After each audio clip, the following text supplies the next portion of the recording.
누가복음 18장 31절에서 34절까지 말씀을 봉독해 드립니다. 누가복음 18장 31절에서 34절까지의 말씀입니다. 예수께서 12 제자를 데리시고 이르시되 보라, 우리가 예루살렘으로 올라가노니 선지자들을 통하여 기록된 모든 것이 인자에게 응하리라. 인자가 이방인들에게 넘겨져 희롱을 당하고 능욕을 당하고 침뱉음을 당하겠으며 그들은 채찍질하고 그를 죽일 것이나 그는 3일 만에 살아나리라 하시되 제자들이 이것을 하나도 깨닫지 못하였으니 그 말씀이 감추었으므로 그들이 그 이르신 바를 알지 못하였더라. 예수님께서 예루살렘에 이제 근접하셔서 제자들에게 본문에 있는 대로 인자가 이방인들에게 넘겨져 희롱을 당하고 능욕을 당하고 침뱉음을 당하겠으며 그들은 채찍질하고 그를 죽일 것이나 그는 3일 만에 살아나리라 라고 말씀하십니다. 34절에 기록된 대로 제자들이 이것을 하나도 깨닫지 못하였다라고 기록하고 있습니다. 누가복음의 가장 중요한 그 부분은 아마 누가복음 9장에서부터 시작하는 이 예루살렘으로 가는 길일 겁니다. 누가복음 9장에 가보시면 예루살렘으로 올라간다는 것이 어떤 의미를 가지는지 이렇게 기록되어 있습니다. 누가복음 9장 18절입니다.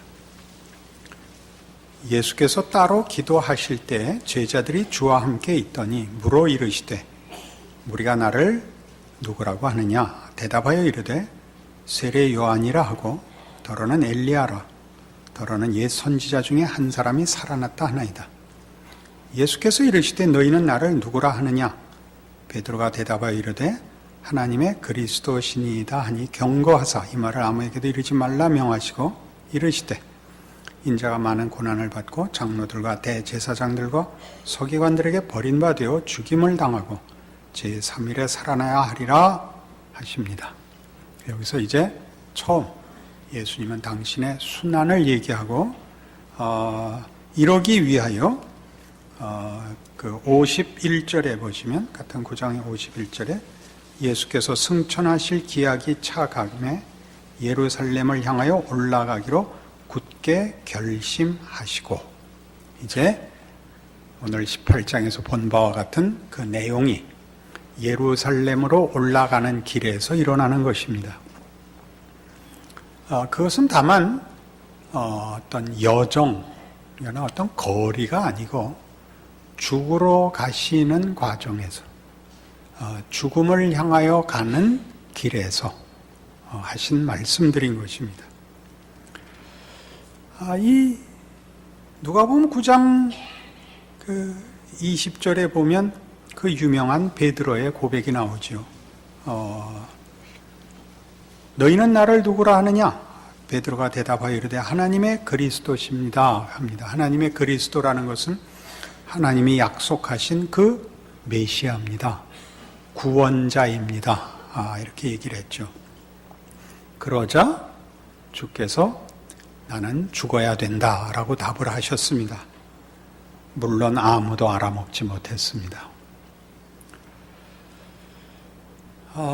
우리가 예수를 믿는다고 하는 것은 참으로 놀랍고 신비로운 것이라서 실제로 믿으면서도 자기가 믿는 게 뭔지 모르는 교인들이 허다합니다. 안 믿어지시겠지만 오늘 내용을 따라가 보면 여러분 내가 믿는 게 정말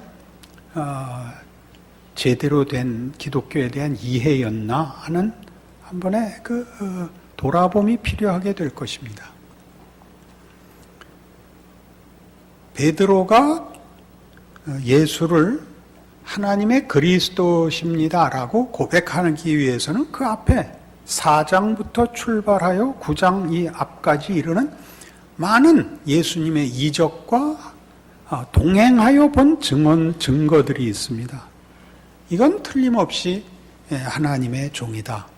하나님이 보낸 그 약속된 메시아라는 항복을 하기에 충분했던 증거와 예수님의 행적이 있습니다. 베드로의 고백이 주는 마태복음식으로 하면 그리스도시요 살아계신 하나님의 아들이십니다라는 고백이 가지는 그 고백은 어떤 의미에서 우리 모든 성도들이 가지는 고백이며 충분한 예수에 대한 이해일 거라고 생각합니다. 그러나 누가복음은 24장까지 계속되고 그 고백은 지금 9장에 나왔고 많은 예루살렘으로 올라가는 죽으러 가시는 과정에서 더 많은 그리스도가 누구신가에 대한 설명이 있고 그러고 나서도 기어코 죽고 부활하시고야 제자들이 자기네들이 고백하고 스승으로 섬겼던 이가 누군지를 사도행전에 가서야 비로소 알게 되는 것입니다. 예수를 그리스도라 고백한 것으로 사실 기독교 신앙은 끝이어야 맞지 않습니까? 예수님이 메시아고 구원자고 하나님의 아들이라면 그 다음에 더 이상 무슨 문제가 남겠습니까? 그가 자기 백성을 구원하기 위하여 육신을 입고 여기 오셨고 죽은 자를 살리시며 풍랑이는 바다를 잠잠케 하시며 모든 병을 고치시며 귀신을 쫓아내시는데 그 이상 무슨 행적, 무슨 가르침이 더 남아있을 필요가 있겠습니까? 이게 사실은 암묵적으로 모든 신앙인들이 생각하는 것입니다. 예수를 믿었고 예수는 우리를 구원하기 위하여 오신 하나님의 아들로서 능력과 사랑의 구체적 임재입니다. 우리에게 그런 보상과 하나님의 메시아가 보상해 주지 못할 일이 있다면 나의 부족, 내 신앙이 모자라거나 내가 흔들리고 있거나 세상과 예수님 사이에서 왔다 갔다 하고 있기 때문에 일어난 죄이지 예수 그리스도의 메시아 되심이라는 사실 속에서는 어떤 갈등도 어떤 긴장도 어떤 더 깊은 이해를 필요하는 것도 없을 거라고 생각합니다. 그러나 누가복음이 얘기하는 모든 복음서가 얘기하는 것은 바로 그 예수에게 문제가 있다는 것입니다. 예수님은 구세주인데 죽으러 오셨습니다. 죽고 끝납니다. 복음서는 다 예수님이 죽고 끝납니다. 죽음이 완결입니다. 우리가 지금 생각하고 있는 누가복음식으로 얘기하자면 총 24장의 내용 속에서 9장에서 이미 예수가 누구인가를 제자들이 알고 그들의 고백을 받아낼 만큼 예수님이 당신이 메시아라는 것을 모두에게 항복을 받아냈는데 그때부터 예수님이 누구신가가 확증된 다음부터야 할 얘기가 있다는 겁니다.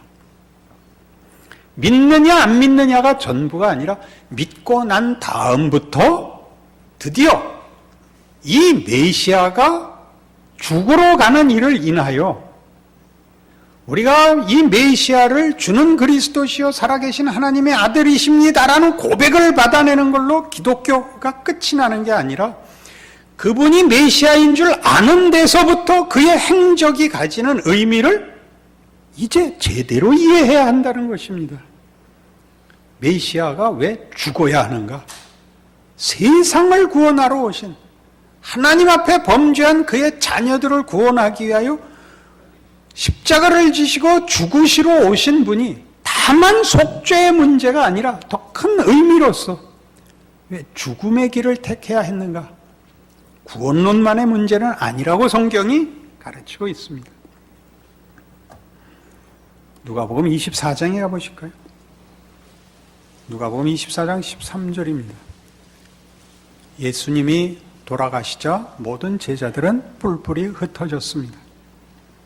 엠마오로 가는 두 제자 이야기가 13절 이하에 나옵니다. 그날에 그들 중 둘이 예루살렘에서 25里되는 엠마오라 하는 마을로 가면서 이 모든 된 일을 서로 이야기하더라.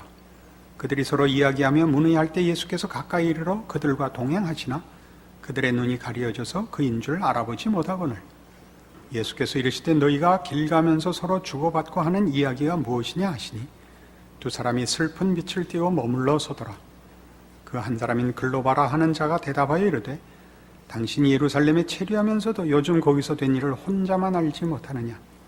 이르시되 무슨 일이냐. 이르되 나사렛 예수의 일이니 그는 하나님과 모든 백성 앞에서 말과 일에 능하신 선지자이거늘 우리 대제사장들과 관리들이 사형 판결에 넘겨주어 십자가에 못 박았느니라. 우리는 이 사람이 이스라엘을 속량할 자라고 바랐노라. 이뿐 아니라 이 일이 일어난 지가 사흘째요. 또한 우리 중에 어떤 여자들이 우리로 놀라게 하였으니 이는 그들이 새벽에 무덤에 갔다가 그의 시체는 보지 못하고 와서 그가 살아나셨다는 천사들의 나타남을 보았다 함이라.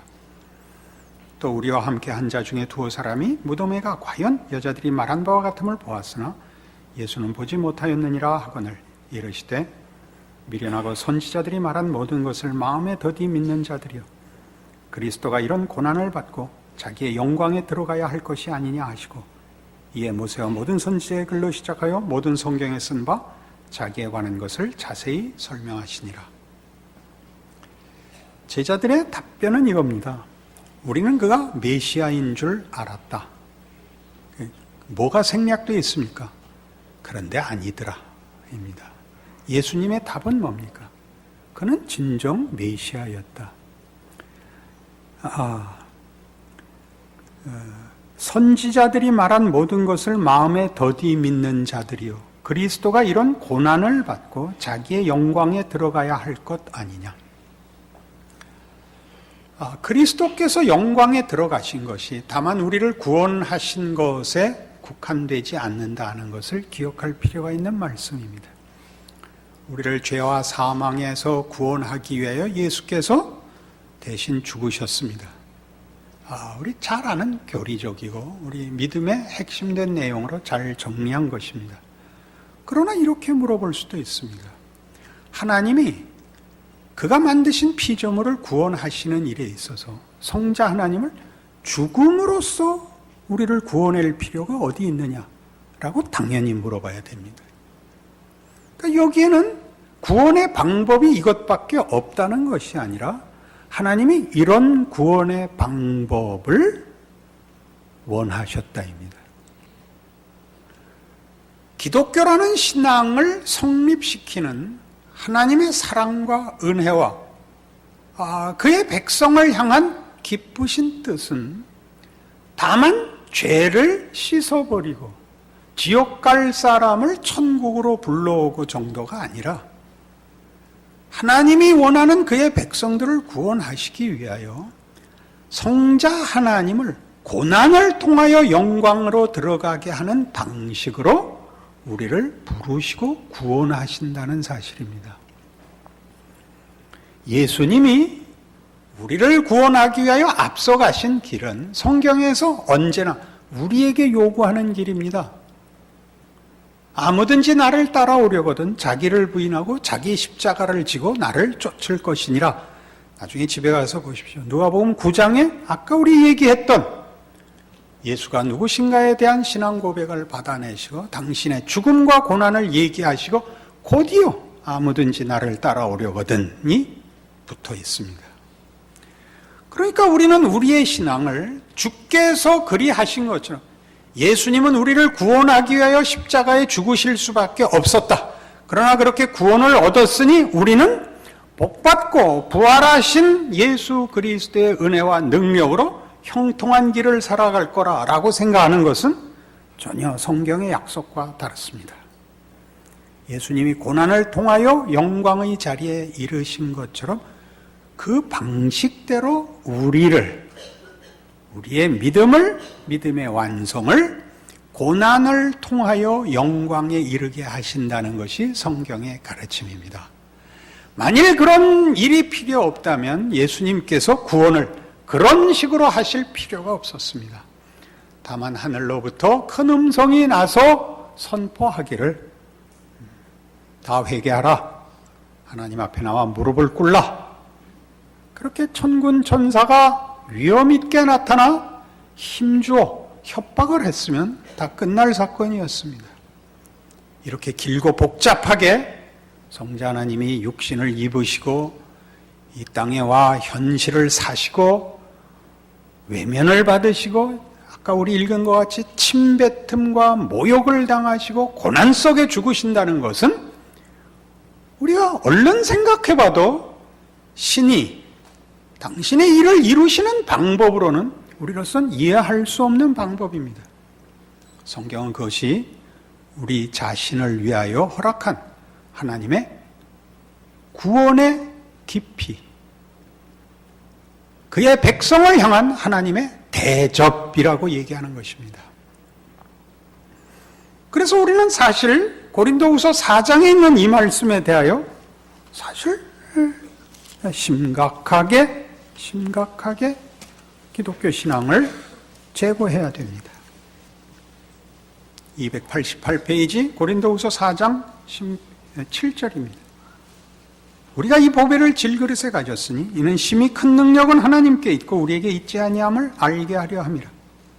우리가 사방으로 우겨쌈을 당하여도 쌓이지 아니하며 답답한 일을 당하여도 낙심하지 아니하며 박해를 받아도 버림바 되지 아니하며 거꾸로 뜨림을 당하여도 망하지 아니하고 우리가 항상 예수의 죽음을 몸에 짊어짐은 예수의 생명이 또한 우리 몸에 나타나게 하려 함이라.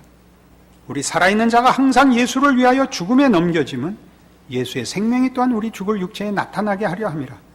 그런즉 사망은 우리 안에서 역사하고 생명은 너희 안에서 역사하느니라. 예수께서 이 땅에 죽으러 오셨던 것처럼 처음부터 첫 번째 계획을 갖고 오셔서 그것이 제대로 이루어지면 죽을 필요는 없었는데 첫 번째 계획이 실패로 돌아가서 할 수 없이 마지막 수단으로 죽어버리신 것이 아니라 처음부터 죽으러 오셨던 것처럼 우리 모든 하나님을 믿는 백성들의 그 현실은, 인생은 고단한 길을 걷도록 부름받고 있습니다. 예수를 위하여 우리가 죽음에 넘겨지는 인생을 살도록 되어 있습니다. 예수를 위하여라는 것이 우리가 무슨 도움을 드린다는 뜻이 아닙니다. 예수께서 그리 하신 것처럼 고달픈 인생을 사는 것이 정상적인 신앙인의 현실입니다. 우리는 우리가 가는 길이 하나님 앞에 옳은 길이라는 것을 이렇게 저렇게 확인받을 수 있습니다. 기도의 응답을 받기도 하고 어떤 성경에 약속된 실제적인 깊은 내용들에 대한 확인들로서 우리가 가는 길이 영생의 길이요, 하나님이 인정하는 길이요, 참다운 길이라는 것을 이렇게 저렇게 확인받을 수 있습니다. 그러나 고난과 이 세상에서의 소수자로서의 그늘에서 사는 일만은 면제되지 않습니다. 예수를 믿으면 아무런 생각이 없고 고통이 없고 속상할 일이 없는 그런 것을 기대하고 있다면 여러분은 하나님이 그 아들을 보내어 고난으로 영광을 받게 하셨다는 사실에 대하여 전혀 모르는 것입니다. 주께서 나를 위하여 십자가에 죽으셨다는 것은 나를 구원하기 위하여 그리 하신 것입니다. 그 구원에는 우리를 향한 하나님의 더 깊고 심오한 뜻이 있습니다. 다만 아무 걱정 없이 사는 정도의 존재가 아니라 신성의 깊은 영광으로 부름받은 자에게 요구하시는 하나님의 더 깊은 뜻이 있습니다. 그것이 예수에게서 그리 했던 것처럼 우리에게도 고난을 통하여 영광으로 나아가도록 되어 있습니다.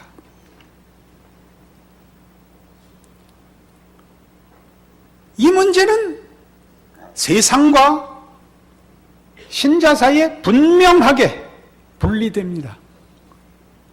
사도행전 4장에 가시면 초대교회 이 문제로 인하여 예수를 믿는 자와 그렇지 않는 자 사이에 이런 분명한 대비가 소개되고 있습니다.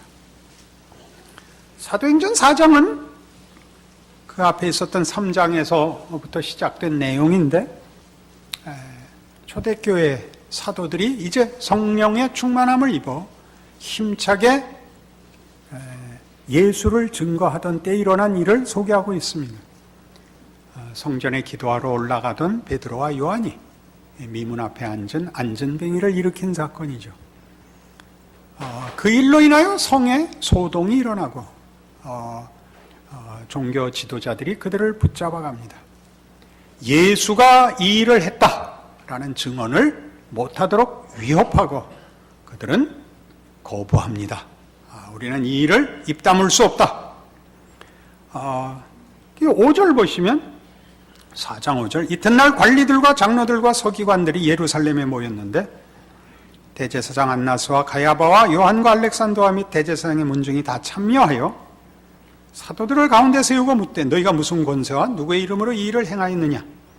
이에 베드로가 성령이 충만하여 이르되 백성의 관리들과 장로들아, 만일 병자에게 행한 착한 일에 대하여 이 사람이 어떻게 구원을 받았느냐고 오늘 우리에게 질문한다면 너희와 모든 이스라엘 백성들은 알라.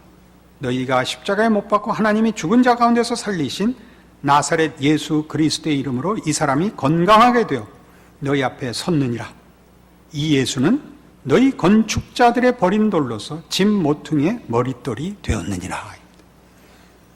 건축자들의 버린 돌, 쓸모없다고 버린 돌이 집 모퉁이의 머릿돌이 됐는데 어느 집이냐? 교회입니다. 성경이 얘기하는 그가 머릿돌이 되고 모퉁이돌이 되어 교회가 성립이 됩니다. 모든 성도는 예수 그리스도를 근거로 하고 내용으로 하고 이유로 해서 성립되는 존재입니다. 세상은 그를 버린 돌입니다. 세상이 가지는 그리스도에 대한 평가와 성경이 가지는 평가는 전혀 타협할 수 없습니다. 우리가 가는 길은 세상 속에서 살아야 한다는 것 때문에 세상과 환경에서 공통점을 가질 뿐 그 근거와 내용과 목적에 있어서는 전혀 반대의 길을 걸을 수밖에 없습니다. 이 길을 걷는다는 것을 기억하셔야 합니다. 히브리서 5장에 가시면 그래서 이런 가르침이 중요한 문제가 되죠. 356페이지 신약성경 히브리서 5장 7절입니다. 그는 육체에 계실 때 자기를 죽음에서 능히 구원하실 이에게 심한 통곡과 눈물로 간과 소원을 올렸고 그의 경건하심으로 말미암아 들으심을 얻었느니라. 그가 아들이시면서도 받으신 고난으로 순종함을 배워서 온전하게 되셨은즉 자기에게 순종하는 모든 자에게 영원한 구원의 근원이 되십니다. 그가 아들이시라도 받으신 고난으로 순종함을 배워서 온전하게 됩니다. 받으신 고난으로 순종함을 배운다는 것은 고난을 순종하여죠. 고난을 순종하여. 고난을 순종하고 싶은 사람이 누가 있겠습니까? 고난을 순종하여. 그것을 요구한 분이 따로 있다는 뜻이죠. 고난이 순종을 요구하는 것이 아니라 그 고난을 요구하는 분 앞에 순종하여 그 순종이 고난까지도 감수했다는 것이죠. 그리해서만 온전한 자리에 가서 그를 따르는, 그가 구원한 모든 그의 백성들로 하여금 예수 그리스도로 말미암아 구원을 얻도록, 그의 온전하심에 참여하도록 길을 열어놓았다고 합니다. 당연히 신자의 현실은 이 예수님이 그리하신 것처럼 그는 육체에 계실 때 자기를 죽음에서 능히 구원하실 이에게 심한 통곡과 눈물로 간구와 소원을 올렸고 그의 경건하심으로 말미암아 들으심을 얻었느니라. 이에 해당하는 길을 걸어야 합니다. 순종이 어떻게 형통해서 성립이 되겠습니까? 내 마음에 들고 내가 소원하는 것 속에 무슨 순종이 있습니까? 거기에는 자랑과 기쁨과 감사는 있을지라도 그건 순종이 들어갈 자리는 없죠. 고난으로 인하여 순종함을 배운다는 게 무슨 말인지 아셔야죠. 이것이 예수 그리스도의 구원의 신비입니다. 그가 걸으신 길이요 우리 모두를 위하여 열어놓으신 길입니다. 여러분, 예수를 믿는 걸, 이 길을 외면하고 하나님이 정해놓으신 이 구원, 하나님이 목적하시는 것을 외면하고 기독교를 논하기 시작하면 여러분들은 욕심쟁이 위에 아무것도 아닙니다. 세상 사람들이 단순하고 솔직하게 자연법을 따라 자랑하고 싶은 것보다 조금 더 속 깊게 교활하여 예수를 믿은 것 외에 아무것도 아닙니다. 예수를 믿는다는 건 전혀 다른 길을 가는 것입니다. 살살 말해서 그나마 며칠이라도 도망가지 않게 해야 되는데 이런데 성질을 부리면 누가 나만 하겠어요? 그러나 저한테는 배짱이 있죠. 예수를 믿는다는 것은 세상과 전혀 비교할 수 없는, 거기 우리가 외면할 수 없는 큰 힘이 있습니다. 여러분의 영혼의 만족이죠. 인간의 존재의 제일 큰 핵심되는 영혼이 생명과 진리에 대하여 예수 안에서만 답을 찾습니다. 알고 있습니다. 여러분 모두 그래서 이 자리에 나와 있습니다. 주일날 제가 20여 년을 설교를 하고 있지만 만족한 표정을 한 사람은 몇 본 적이 없습니다. 늘 뿔따구가 난 채로 돌아갑니다. 원하는 답을 안 주기 때문이었죠. 그러나 주일날 끌려 나오십니다. 다른 데는 없거든요.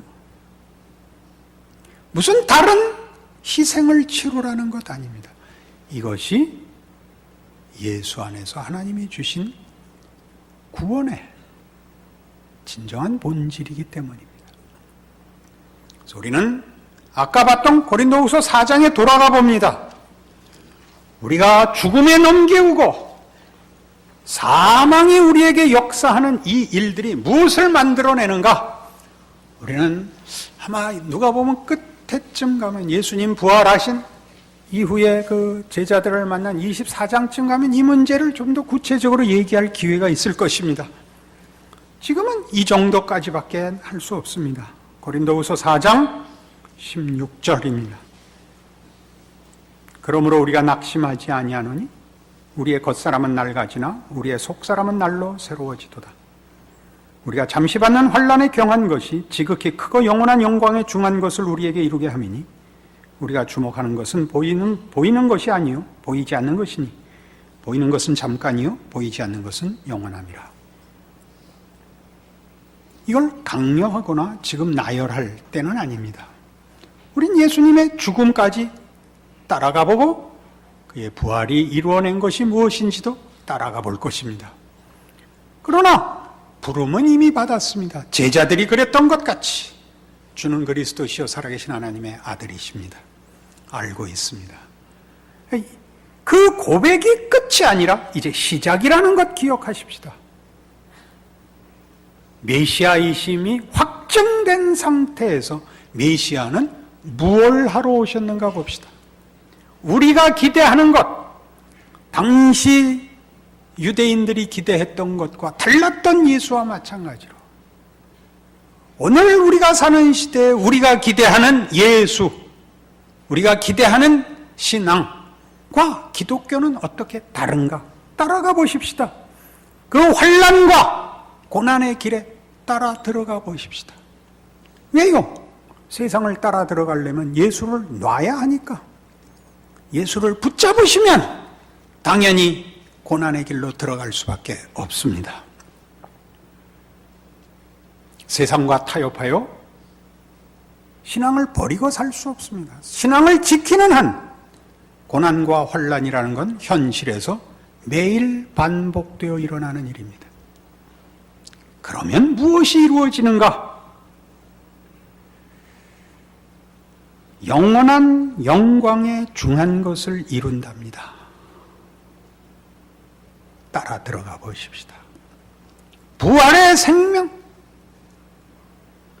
예수 그리스도께서 받으신 영광, 그의 죽음에 따라 들어간 자들만이 참여할 수 있는 하나님의 백성된 자리,